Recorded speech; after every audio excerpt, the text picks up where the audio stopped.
Hello, this is Johnny Giles with SecurAset's. I wanted to give everybody an update. We've added some elements to Layer 1 and Layer 2. If you have a link to download the mobile app to your phone so that you can track where we're coming from right now, the login is 007 and lowercase bond.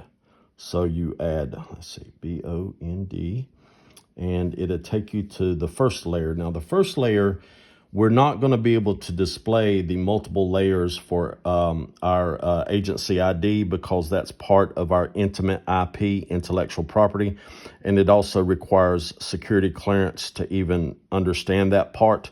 But what we can do is show you the rest of the mobile app as we've got it right now. So the procedures and protocols for everything that we sell, everything that we lease, everything that we have anything to do with, we will have procedures and protocols for every aspect. This is just a jumping off point on where we're from on that.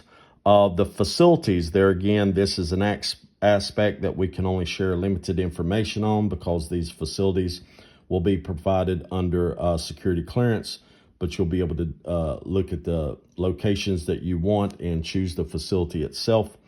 Our resources, on the resources, you'll be able to choose the various type of resources that you would like us to include in any contract that we do with the client.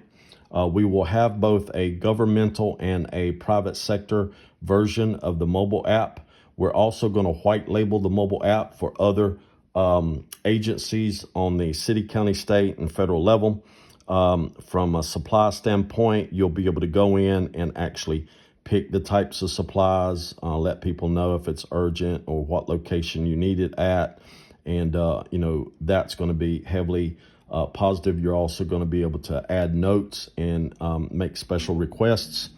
With regards to our assistants, we're building our own large language model AI in a closed environment.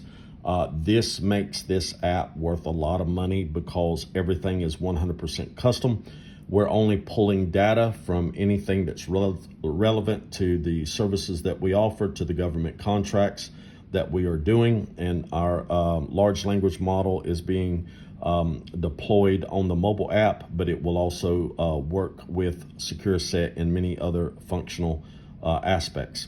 The containers right now, we haven't started upgrading the types of containers, but you'll be able to choose the type of container. Right now, we've got them color-coded just for building out this wireframe, and I think everybody can understand why we are doing that.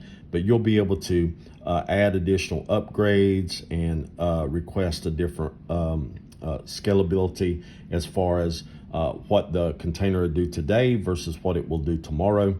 Also, you'll be able to choose from the fleet of vehicles that we have in-house as well as purchase. We'll add to this list and increase the number of things that we'll be able to offer, right? You'll be able to tune this vehicle to your standards or just take one based on the standards that we put.